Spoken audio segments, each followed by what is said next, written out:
Hello, science class में आपको बहुत बहुत स्वागत है। देखो भाई, हमने इससे पहले छठे के फर्स्ट और सेकंड क्वेश्चन कर ही लिए हैं। अब आज कर रहे हैं हम सेवंथ क्वेश्चन। ठीक है, ये 2025 का विज्ञान 10th के लिए सीओ सेट है ये। ठीक है, ये आप प्रश्न को देख लीजिएगा और अच्छे से जानते भी हैं। जो लोग मेरे साथ हैं वो जानते हैं क्या क्या चल रहा है आजकल।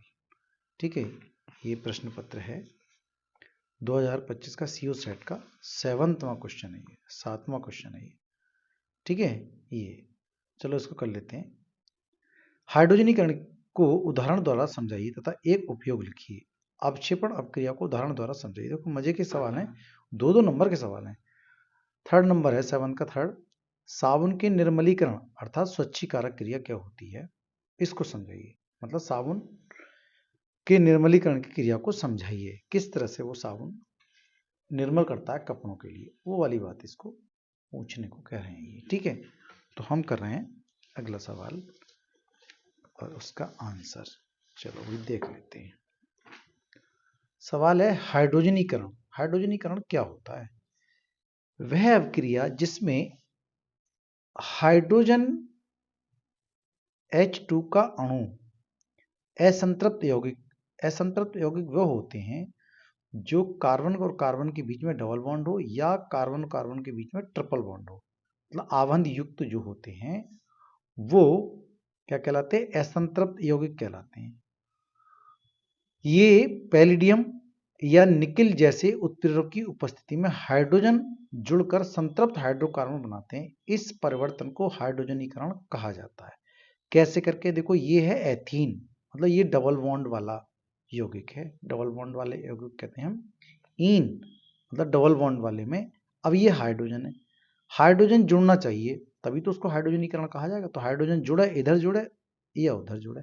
ठीक है, तो ये निकिल या पैलेडियम की उपस्थिति में ऐसा होता है। तो देखो जुड़ता है हाइड्रोजन, तो ये वाला एक H इसके साथ आ जाएगा, एक H उसके साथ आ जाएगा। तो जैसे ही साथ जाएगा वैसे ही यहां पर डबल बॉन्ड हट करके सिंगल बॉन्ड में चेंज हो गया। देखो ये, ठीक है, कार्बन कार्बन, इनके बीच में डबल बॉन्ड था और यहाँ दो और दो हाइड्रोजन, दो और दो हाइड्रोजन, तो इसमें 3 हाइड्रोजन होगा। एक इधर आकर लग गया, एक इधर आकर के लग गया। ठीक है, देखो ये 1 2 3 4 5 6 और अब तक कितने थे? 2 और 2 4। या इसको ऐसे देख सकते हैं, CH3 यहाँ डबल बॉन्ड था, अब CH3, मतलब 3 हाइड्रोजन जुड़ गए दोनों के साथ। इस समय 2 हाइड्रोजन है, 2 इधर 2 इधर, तो एक इधर आकर जुड़ गया तो 3 होगा CH3। ऐसे एक उधर जाकर जुड़ जाएगा तो CH3। तो ये डबल बॉन्ड से हटकर क्या हो जाता है? वो सिंगल बॉन्ड में चेंज हो गया। तो ये क्या बन गया? अब असंतृप्त हाइड्रोकार्बन से संतृप्त हाइड्रोकार्बन बन गया, सिंगल बॉन्ड वाला। समझ में आ गया होगा आपके? तो ये क्या कहलाता है? हाइड्रोजनीकरण कहलाता है। हाइड्रोजन का जुड़ना हाइड्रोजनीकरण कहलाएगा। ठीक है, ये कब कब ऐसा होता है? जब वनस्पति तेलों में सामान्यतः लंबी असंतृप्त हाइड्रोकार्बन श्रृंखलाएं होती हैं, जबकि जंतु वसा में संतृप्त श्रृंखलाएं होती हैं। संतृप्त का मतलब है सिंगल बॉन्ड वाली होती है, और वनस्पति तेलों में कौन सी होती है? असंतृप्त, मतलब डबल बॉन्ड वाली या ट्रिपल बॉन्ड वाली। वनस्पति तेल स्वास्थ्यवर्धक होते हैं, जबकि जंतु वसा में असंतृप्त वसा अम्ल होने के कारण स्वास्थ्य के लिए हानिकारक हो जाते हैं, सिंगल बॉन्ड की वजह से। ठीक है, तो आप समझ रहे हैं कि हाइड्रोजन जुड़ा हुआ हिस्सा, ये हाइड्रोजन जुड़ना क्या कहलाता है? हाइड्रोजनीकरण कहलाता है। उसका एक उदाहरण ये वाला आपको बता, ये भी ऐसा भी हो सकता है, ऐसा भी हो सकता है। ठीक है, आपके पास समझ में आ गई हो। चलो सेकंड क्वेश्चन कर लेते हैं। अब है अवक्षेपण अपक्रिया को उदाहरण द्वारा समझाइए। चलो अवक्षेपण अपक्रिया देख लेते हैं। देखें भाई, अवक्षेपण अपक्रिया का उदाहरण है, एक मैंने दो लिख रखे हैं, आप एक देख सकते हैं। क्या है भाई? जब दो रासायनिक अभिकारकों के जलीय विलयन को मिलाया जाता है तो अभिक्रिया के परिणाम स्वरूप एक ठोस अविलय उत्पाद बनता है। मतलब जब क्रियाएं होती हैं तो उसके अंदर ठोस अवक्षेप बनता है। ठीक है, ठोस पदार्थ बनता है तो वो नीचे की तरफ बैठ जाता है। जो विलयन में नीचे बैठ जाता है, इस अपक्रिया को अवक्षेपण अपक्रिया कहते हैं, और बनने वाले ठोस को अवक्षेप कहा जाता है। मतलब ये जैसे बेरियम क्लोराइड को और Na2SO4 सोडियम सल्फेट को जब मिलाते हैं तो बनेगा क्या? BaSO4, मतलब बेरियम सल्फेट, और बनेगा नमक NaCl। तो नमक तो अलग हो जाएगा, सोडियम क्लोराइड है ये, लेकिन ये BaSO4 नीचे बैठा हुआ दिखाई देगा, ठीक है, अपक्षेप के रूप में, उसी को हम कहेंगे अपक्षेपण अपक्रिया, ठीक है। या इसका उदाहरण एक ये भी है, सिल्वर नाइट्रेट है और सोडियम क्लोराइड, दोनों को जब मिलाते हैं तो सिल्वर क्लोराइड का ठोस अपक्षेप नीचे की तरफ ये बैठ जाता है। इसको हम तीर के द्वारा भी इसको समझ सकते हैं, नीचे की तरफ ये बैठ गया नीचे की तरफ, ठीक है।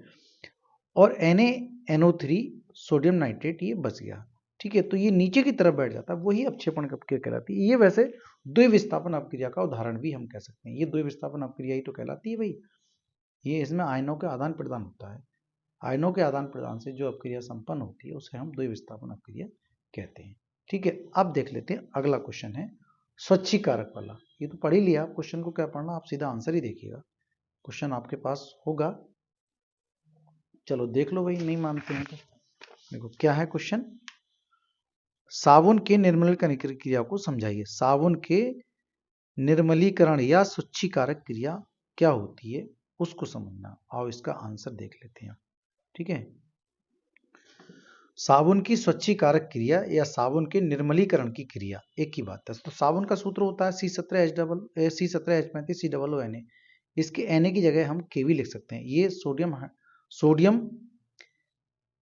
और पोटेशियम ये लवण होते हैं। तो सोडियम का जो लवण होता है वो जो होता है साबुन कपड़े धुलने वाला कहलाता है, और जो पोटेशियम का होता है वो नहाने वाला साबुन में जाता है, ठीक है। तो ये लवण होते हैं, ये तो लंबी श्रृंखला वाले होते हैं। देखो कार्बन की संख्या कितनी है, 17, तो इस तरह से 17 हो सकती है। ये लंबी श्रृंखला चेन होती है, तो चेन को मैंने, और ये इसका COO यानी इधर वाला हिस्सा दिखा दिया हमने। तो ये इसका सिर है और ये इसकी पूंछ है। नंबर 1 है, ये पूंछ कहलाती है और ये सिर कहलाता है, तो हेड है। तो साबुन के दो भाग होते हैं, एक तो होता है एक पूंछ और नंबर 2 सिर। तो सिर का जो भाग होता है वो आयनिक भाग कहलाता है, जिसको हम जल रागी या जल स्नेही, ठीक है, ये जल की तरफ जोड़ने वाला हिस्सा होता है। और एक पूंछ होती है ये वाली, ये मैल की तरफ जुड़ने वाला हिस्सा कहलाता है। ये जल विरागी कहलाता है, जल से विरोध करने वाला या जल विरोधी कह सकते हैं। तो सफाई कैसे करता है ये, तो मिसेल बनते हैं। तो मिसेल का चित्र भी पहले देख ही लो, ये मिसेल हो गया, तो ये मैल है, मैल से जुड़ी हुई श्रृंखला ये है, Na वाला बाहर की तरफ, Na वाला बाहर की तरफ, ये चैन है। तो चैन को हम शो कर रहे हैं इस तरह से, ठीक है भाई। तो ये जल की तरफ जुड़ेगा, ये पूरा पार्ट जल की तरफ, ये पूरा पार्ट Na जल की तरफ जुड़ेगा। और जो कार्बन का पार्ट है, तो क्योंकि तेल और मैल, तेल जहां होता है वहीं मैल लगता है, धूल वहीं लगती है ज्यादातर, तुम देखते हो कॉलर पे या कप पर, कपड़ों पर। तो जहां तेलीय भाग है अर्थात वो कार्बनिक वाला भाग है, अर्थात वो पूंछ वाला भाग है, ठीक। तो पूंछ जुड़ी होती है मैल से। तो वही कंसेप्ट आपको दिमाग में लाना है, ये चित्र आपको बनाना है। ये मिसेल का चित्र है, मिसेल का चित्र बनाएंगे तो बहुत अच्छा लगेगा, ठीक है। पहले मिसेल की बनाइएगा, फिर उसको लिखेंगे सफाई की प्रक्रिया कैसे होती है। मिसेल का आपके दिमाग में चित्र आ गया होगा, तो देख लेते हैं। जल से भीगे कपड़े, मैल या धूल जो तेलीय अर्थात कार्बनिक कणों पर, ये कार्बनिक कण होते हैं, मैल जो है कार्बनिक कण है, जब इन पर साबुन लगाया जाता है तो मैल के चारों ओर मिसेल का निर्माण होता है और मैल मिसेल के केंद्र में समा जाता है। जैसे मैंने आपको चित्र अभी अभी दिखाया था, देखो समा जाता। तो ये मैल है यहाँ पर, तो चारों तरफ से गुच्छे बन गए, इसने घेर लिया मैल को। बस अब घेर लिया है तो हम तो वही जो घिरा हुआ पार्ट है, जो Na वाला पार्ट है वो पानी से जुड़ा हुआ है, तो हम तो फटाफट फटाफट करके पानी निकाल देते हैं कपड़ों में, तो समा जाता है। तो जिससे मैल की कपड़े पर पकड़ कमजोर हो जाती है। जैसी कमजोर हो जाती है तो पानी के साथ घुलने पर मिसेल गंदगी को लेकर पानी के साथ बह जाता है। बस हो गई सफाई। इसी को हम स्वच्छी या निर्मलीकरण कहा जाता है।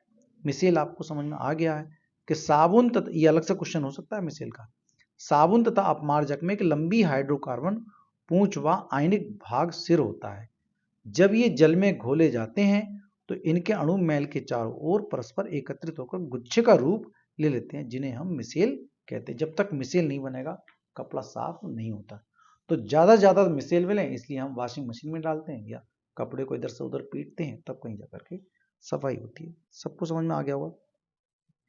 इस प्रश्न के अब हम बहुविकल्पी प्रश्नों को करेंगे, ठीक है, अगले वीडियो में। तब तक आप इंतजार कीजिए। Thank you, have a nice day.